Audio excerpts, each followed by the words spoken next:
মন কিছুদিন হলো ভালো যাচ্ছে না। যার সঙ্গে কথা বলো, যার সঙ্গে সবচেয়ে কাছের মুহূর্তগুলো কাটাও, যাকে তুমি তোমার সবচেয়ে কাছের মানুষ বলে ভাবো, তোমাদের নিজেদের মধ্যে ইদানিং অনেক কিছুই হয়তো ঠিক চলছে না। তোমরা সেটা অনুভব করছো ঠিকই, কিন্তু কেউ কাউকে টের পেতে দিচ্ছ না, বুঝতে দিচ্ছ না। সম্পর্কে এই বিষয়টা কোনো অস্বাভাবিক ব্যাপার নয়, কিন্তু এটাও ঠিক যে সম্পর্ক কিন্তু সিনেমার গল্প নয়, বরং একদমই বাস্তব একটি পরিস্থিতি, যেখান থেকে তোমাদের প্রত্যেকের সঙ্গে পেরে আসতে হয়। যখন ভালোবাসা থাকে তখন এক ধরনের আশা থাকে, স্বপ্ন থাকে, কিন্তু যখন জটিলতা এসে পড়ে তখন সেই সম্পর্কের মাঝেই তুফান শুরু হয়। তুমি যখন তার সঙ্গে একসাথে থাকো, অথচ তোমার মনে সেই একসঙ্গে থাকার মাঝেও হাজারো দ্বিধা, হাজারো দ্বন্দ্ব, ভুল বোঝাবুঝি আর অবজ্ঞার ছায়া পড়ে, তখন কি করো? হাঁপিয়ে ওঠো তো, দিশাহীন হয়ে যাও। ডে কোডে আজকে তোমাদের আমরা বলবো, জটিলতা আসলেই তোমাদের দূরে নিয়ে যায় না, বরং তোমাদের আরো কাছাকাছি নিয়ে আসার সুযোগ দেয়। কিন্তু সেই সুযোগকে বুঝতে পারাটা সহজ নয়। আজকের দিনে আমরা যখন সবাই বিচ্ছেদের দিকে যাচ্ছি, খুব ঠুনকো বিষয়ে দূরত্ব তৈরি করে নিচ্ছি, এই ভিডিওতে আমরা 10টা এমন বাস্তবসম্মত বিষয় নিয়ে আলোচনা করব, যাতে সেই দূরত্বগুলো, ব্যবধানগুলো মুছে গিয়ে তোমরা সম্পর্কের জটিলতাকে কাটিয়ে উঠতে পারো। জটিলতাগুলোকে আলোচনা করার জন্য একটা প্ল্যাটফর্মে তোমরা আসতে পারো, দ্বন্দ্বকে মেলামেশার মাধ্যমে দূর করতে পারো, আর সেই বন্ধনকে আরো আরো শক্তিশালী করতে পারো। তোমাদের সম্পর্ক যখন চ্যালেঞ্জের মুখোমুখি, তখন নিজেদেরকে বদলানো যায় না, নিজেদেরকে পাল্টানো যায় না, তবে নিজেদের পরিস্থিতিটাকে আরেকটু উন্নত করা যায়, নিজেরা একসঙ্গে বেড়ে ওঠা যায়। তো চলো শুরু করি সেই যাত্রা, যেখানে তোমাদের সঙ্গে আমরা সম্পর্কের এই জটিলতাগুলোকে কাটিয়ে ওঠার চেষ্টা করব বাস্তবসম্মত পদ্ধতিতে। প্রথম যে কথাটা তোমরা মাথায় রাখবে সেটা হচ্ছে, খোলা ও আন্তরিক কথোপকথনের মাধ্যমে কিন্তু সম্পর্কের জটিলতা দূর হয়। যে কোনো দ্বন্দ্বের মূলে থাকে যোগাযোগের ঘাটতি। দুজনেরই প্রয়োজন নিজেদের অনুভূতি, চিন্তা এবং উদ্বেগ সৎভাবে একে অপরের সঙ্গে ভাগ করে নেওয়া। কথা না বললে বোঝাপড়া কিন্তু ভাই বাড়ে না, বরং দূরত্ব তৈরি হয়ে ওঠে। সময় নিয়ে তাই মন খুলে কথা বলতে হবে, এবং যত তোমরা নিজেদের উন্মুক্ত করবে একে অপরের কাছে, পরিস্থিতি যেমনই হোক না কেন, যত তোমরা ধৈর্য নিয়ে একে অপরকে শুনবে, তত তোমাদের কাছে এই জটিলতাটা কিন্তু সরল হতে থাকবে। তোমরা তখন মনে করবে সত্যিই কিন্তু এতটাও জটিল ছিল না, কিন্তু সাময়িক যে পরিস্থিতি হয়েছে সেখানে এই জটিলতাটা তৈরি হচ্ছে। দ্বিতীয় যে পথটা রয়েছে সেটা হচ্ছে, একে অপরের দৃষ্টিভঙ্গি বোঝার কিন্তু চেষ্টা করতে হবে। দেখো, তুমি তোমার পরিবেশ, তোমার পরিসরে, তোমার দৃষ্টিভঙ্গি সেই অনুসারে তৈরি করেছো। অন্য আরেকজনও তার পরিবেশে, তার পরিসরে, তার দৃষ্টিভঙ্গি তার মতো তৈরি করেছে। এবং এখানে সব থেকে বড় দরকার যেটা, সেটা হচ্ছে দৃষ্টিকোণ বা দৃষ্টিভঙ্গি সবকিছু বোঝা একে অপরের। সে কেমন করে একটা জিনিসকে দেখছে, তুমি কেমন করে একটা জিনিসকে দেখছো, তোমাদের কাছে এই একে অপরের দৃষ্টিভঙ্গি সম্পর্কে স্পষ্টতা থাকা কিন্তু অত্যন্ত জরুরি। পারস্পরিক সম্মান দিয়ে, তাই যখনই তোমরা একে অপরের প্রতি এই অবস্থানটা বোঝার চেষ্টা করবে, এতে কিন্তু তোমাদের মধ্যে অনেক অনেক ভুল বোঝাবুঝি দূর হয়ে যাবে। তৃতীয় যে পয়েন্টটা তোমরা দেখতে পারো সেটা হচ্ছে, জটিলতা মানে কিন্তু সম্পর্কের শেষ নয়, বরং নতুন অধ্যায়ের শুরু। ইদানিং প্রায়শই দেখা যায়, একটু ঝামেলা হলো, একটু অশান্তি হলো সম্পর্কের মধ্যে, সঙ্গে সঙ্গে সম্পর্ক থেকে বেরিয়ে যাওয়ার একটা প্রবণতা থাকে। আসলে মানুষ সম্পর্ককে আর গুরুত্ব দিতে চাইছে না, সময় দিতে চাইছে না। তোমরা এমনটা হয়েও না। একটা সম্পর্ক আসলে একটি সন্তানের মতো, নিজেদের মধ্যে গড়ে ওঠা একটা একটা সুন্দর বন্ধনের মতো, যেটা তোমরা দুজনে সময় দিয়ে, সময় নিয়ে শুরু করেছো এবং সেটাকে বড় করেছো। সমস্যা আসলে সম্পর্ককে ধ্বংস করে সেটার থেকে মুক্তি কিন্তু পাওয়া যায় না, বরং সময় কিন্তু এটার পরীক্ষা নেয় যে সত্যিই তোমরা দীর্ঘমেয়াদী স্তরে একসঙ্গে থাকতে পারবে কিনা। এই পরীক্ষাটা কিন্তু সময়ের। সেটা তোমাদের দুর্বল করে না, শক্তিশালী করে, এবং শক্তিশালী করে তোলার আরেকটা সুযোগ দেয় যে ঠিকভাবে তোমরা পরিস্থিতিগুলোকে মোকাবেলা করতে পারছো কিনা। তোমাদের কিন্তু মনে রাখতে হবে, জটিলতা এসছে মানে আমাদের এটা সময় পরীক্ষা নিচ্ছে। এখানে আমাদের কোনোভাবে একে অপরের হাত ছেড়ে দিলে হবে না।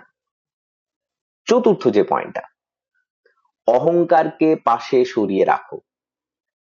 অহমিকা বোধ, আমার অনেক জ্ঞান, আমার অনেক প্রতিপত্তি ইত্যাদি ক্ষমতা, এই জিনিসটা যখনই তুমি তোমার অহংবোধে আনবে, অন্য মানুষটা তোমার থেকে দূরে যেতে থাকবে। অহংকার অনেক সময় দুজনের মাঝের সবচেয়ে বড় বাধা হয়ে দাঁড়ায়। ক্ষুদ্রতা কিংবা ভুল স্বীকার করতে গিয়ে যদি অহংকার দূরে রেখে সেই জিনিসটা করো, তবে সম্পর্ক কিন্তু অনেক অনেক দূর বেশি এগোতে পারে। এবং এই এগিয়ে যাওয়াটার মধ্যে তখন কিন্তু একটা বাস্তবতা থাকবে, এক ধরনের গভীরতা থাকবে, যেটা তোমরা কিন্তু তোমাদের এই সম্পর্ককে আরো জোরালো করবে। ফলে অহংকার দেখিও না। তোমার মধ্যে যদি সত্যিই কোনো ক্ষমতা থেকেও থাকে, তাহলে বিনয়ী হও। এতে করে অন্যজন তোমাকে সেভাবে অ্যাকসেপ্ট করতে পারবে, তোমাকে গ্রহণ করতে পারবে। পঞ্চম যে পয়েন্টটা, এটা হচ্ছে একে অপরের জন্য ধৈর্য ধরো। আমরা দেখেছি ধৈর্যহীন প্রাসঙ্গিক একটা ব্যাপার ধৈর্যহীনতা, যেখানে মানুষের সঙ্গে সঙ্গে গ্র্যাটিফিকেশন প্রয়োজন, মানুষের সঙ্গে সঙ্গে কোন একটার উত্তর প্রয়োজন এবং সরাসরি তাকে সিদ্ধান্তে পৌঁছতে হবে। আমরা কতবার দেখেছি এরকম হঠকারী সিদ্ধান্তে আসার ফলে, ধৈর্যহীনতার ফলে আমাদের কিন্তু এক ধরনের ভুল হয়ে গেছে। মানুষ ভুল করে ফেলি আমরা, মানুষকে দুর্বল করে ফেলি আমরা, নিজেরা দুর্বল হয়ে যাই। এবং এই যে মানুষ ভুল করে এবং মানুষ দুর্বল হয়, সম্পর্কের জটিলতাও কিন্তু অনেক সময় মানুষের দুর্বলতা থেকে জন্মায়। তাই ধৈর্য ধরাটা খুব প্রয়োজন। ধৈর্য ধরলেই তুমি অন্য মানুষের পার্সপেক্টিভটা বুঝতে পারবে বা নিজেরও পার্সপেক্টিভটা বোঝাতে পারবে। এইখানে এই জটিলতাগুলো তখন কিন্তু আসবে না। তো তোমরা চেষ্টা করো ধৈর্য ধরতে, যাতে করে তোমরা গ্রেটার একটা লাইফ যে নিজেদের মধ্যে গড়ে নিতে পারো। জীবনটা কি কেমন যেন জটিল আর ক্লান্তিকর লাগছে? সম্পর্কে টানাপোড়েন, ক্যারিয়ারে অনিশ্চয়তা, মানসিক অস্থিরতা, নিজেকে যেন হারিয়ে ফেলছো? তাহলে এখনই সময় নিজেকে নতুন করে খুঁজে পাওয়ার। কেয়ার অফ লাইফ চতুর্থ সেশন তোমার জন্য অপেক্ষা করছে। এখানে আমরা সপ্তাহে একটা লাইভ ক্লাস করব, যেখানে জীবনের প্রতিটি দিক নিয়ে খোলামেলা আলোচনা হবে। সম্পর্ক, সময় ব্যবস্থাপনা, ক্যারিয়ার, মানসিক স্বাস্থ্য, পার্সোনাল ফাইন্যান্স, পড়াশুনো, কর্মসংস্থান, সবকিছু থাকবে। ব্যক্তিগত পরামর্শ থাকবে, পদক্ষেপ ভিত্তিক সমাধান, এবং থাকবে একটি সহানুভূতিশীল দল যারা তোমার মতো করেই পরিবর্তন চায়। স্ক্রিনে দেখতে পাচ্ছ, মাত্র 89 টাকা মাসিক সাম্মানিকে অক্টোবর মাস থেকে 2025 সালের শুরু হচ্ছে আমাদের চতুর্থ সেশন। আসন সংখ্যা মাত্র 100টা। স্ক্রিনে দেওয়া নম্বরে তোমরা হোয়াটসঅ্যাপ করে নিতে পারো, আমরা তোমাদের সঙ্গে যোগাযোগ করে নেব। 6 নম্বর পয়েন্ট, সময় দাও। সব সমস্যার অবশেষে কিন্তু সময়ই অবসান হয়। জটিলতার মুহূর্তে তাড়াহুড়োর মধ্যে হাজারটা জিনিস একসঙ্গে মাথার মধ্যে চলছে, ফলে সেটা সমাধান হয় না। এটা কিন্তু সময় লাগে। একটু সময় দাও, একটু স্থিতিশীল থাকো, একটু দরকার হলে কয়েকদিন একটু কম যোগাযোগ রাখো, একটু কম কথা বলো, কানেকশনে থাকো কিন্তু একটু কম কথা বলো। এতে করে একে অন্যকে সময় দেওয়া হয়, একটু থিতিয়ে আসতে দেওয়া হয়, মানসিক সমস্ত জটিলতাগুলো থিতিয়ে আসতে শুরু করে, এবং একসাথে তোমরা তারপরে সময় কাটাও, ভালো কিছু মুহূর্ত তৈরি করো। এতে সম্পর্কের বন্ধন কিন্তু মজবুত হয়। অনেক সময় এরকম আমরা দেখেছি যে মানুষের সঙ্গে যে দূরত্ব তৈরি হয়েছে, সেই দূরত্বের মধ্যে তারা প্রাণ আবার সঞ্চার করতে পারছে শুধুমাত্র সময় দিয়ে। যখন সময় দেবে তখন সেই অভাববোধগুলো, একে অপরের জন্য যে অভাববোধগুলো, সেগুলো কিন্তু খুব গুরুত্বপূর্ণ আকারে তোমার সামনে আসতে শুরু করবে, এবং এটাই তোমাকে পরবর্তী ক্ষেত্রে এগিয়ে যেতে তার সঙ্গে সাহায্য করবে। 7 নম্বর যে পয়েন্টটা, সেটা হচ্ছে পারস্পরিক শ্রদ্ধা বজায় রাখো। খেয়াল করে দেখবে, একটা খুব গুরুত্বপূর্ণ কথা হলো, সম্পর্কে কিন্তু সব থেকে বড় জিনিস কিন্তু ভালোবাসা নয়। সম্পর্কে সব থেকে বড় জিনিস হচ্ছে কিন্তু শ্রদ্ধা, রেসপেক্ট। পারস্পরিক শ্রদ্ধা যদি বজায় না রাখো, তাহলে সেই সম্পর্কের ভিত্তি কিন্তু পোক্ত হয় না। যে কোনো সম্পর্কের ক্ষেত্রে এই শ্রদ্ধাবোধটা তোমার ভিত্তি তৈরি করবে। সম্পর্কের জটিলতায় এমন কোনো কথা বা কাজ কখনো কোনোদিন করো না যাতে তোমার একে অপরের প্রতি সম্মানবোধ শ্রদ্ধাবোধটা নষ্ট হয়ে যায়। ভালোবাসা কম হোক, স্নেহ কম হোক, চলবে, কিন্তু সম্পর্ক দীর্ঘমেয়াদী স্তরে ভালো রাখতে গেলে একে অপরের প্রতি শ্রদ্ধাবোধটা রাখা কিন্তু ভীষণ জরুরি। এটা যদি না হয় তাহলে কিন্তু খুব একটা ভালো দীর্ঘমেয়াদী সম্পর্কে তোমরা যেতে পারবে না। সমস্যা সমাধানের ক্ষেত্রে 8 নম্বর যে পয়েন্টটা সেটা হচ্ছে রেগে যেও না, ঠান্ডা মাথায় কাজ করো। রাগ বা কোনো ধরনের আক্রোশ প্রকাশ করা, ক্ষোভ প্রকাশ করে দেওয়া, ক্ষোভটা তবুও মানে একটা সাধারণ স্বাভাবিক ভাবে প্রকাশ করা যায়, কিন্তু রাগ আক্রোশ প্রকাশ করে দিও না, তাহলে উত্তেজনার বশে সমস্যা কিন্তু আরো জটিল হবে, আরো বাড়বে। এবং মনকে শান্ত রেখে যুক্তি দিয়ে একে অপরের সঙ্গে সামনাসামনি বসে কোনো ইস্যু আসলে সেটাকে আলোচনা করো। যখনই তোমরা এটা আলোচনা করবে তখন তোমরা দেখতে পাবে যে ভালোবাসার সমস্ত যে পরিসরগুলো সেগুলো আরো ওপেন আপ হচ্ছে, সেগুলো আরো খুলে যাচ্ছে। ফলে তোমরা একে অপরের জন্য যে সমাধানের পথটা তৈরি করছো সেটা কিন্তু আরো বেশি সমৃদ্ধ হবে।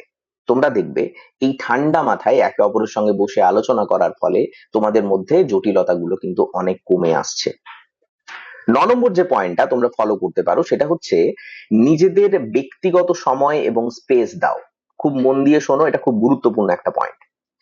জটিলতায় কখনো কখনো একটু দূরত্ব দরকার হয়, এবং শুধু সেটা জটিলতার মধ্যেও নয়, তোমাদের স্বাভাবিক জীবনের মধ্যে জটিলতা নেই তখনও কিন্তু একে অপরকে একটু স্পেস দেওয়া দরকার।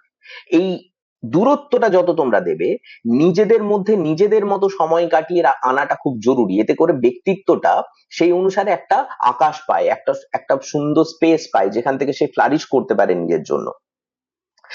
এবং এটা তোমার মনের চাপ কমায়। সব সময় একজনের প্রতি অন্যজন ভালোবাসা আছে, সম্পর্কে আছে মানে সবকিছুর জন্য তার সঙ্গে জীবনে সবকিছুতেই তাকে ইনভলভ করে নিতে হবে, এটা কিন্তু পুরোপুরি নয়।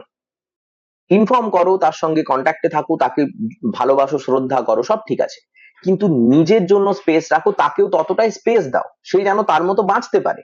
সে যদি তোমার তার মতো বাঁচতে না পারে, সে তাহলে তোমাকে তোমার মতো ভালোবাসতে পারবে না। এটা সব থেকে বড় জরুরি, কথাটা মনে রাখবে।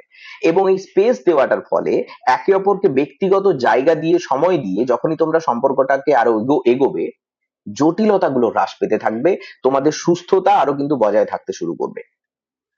10 নম্বর পয়েন্ট যেটা খুব ইম্পর্টেন্ট সেটা হচ্ছে প্রয়োজন হলে বাইরের সাহায্য নেওয়া বোকামি নয়। অনেক সময় কি হয় জানো, আমরা নিজেরা ভাবি নিজেরা নিজেদের সমস্যাগুলো সমাধান করে ফেলবো, কিন্তু এমন ক্ষেত্রে দেখা যায় অনেক ক্ষেত্রে যে এই সমস্যা নিজেরা সমাধান করতে গিয়ে অনেক সময় কি হয়, আমরা দুজনের ওই নির্দিষ্ট পরিচিত বৃত্তের মধ্যে, ধারণাগুলোর মধ্যে, মানসিকতাগুলোর মধ্যে, দৃষ্টিকোণগুলোর মধ্যে কিন্তু আবদ্ধ হয়ে যায়।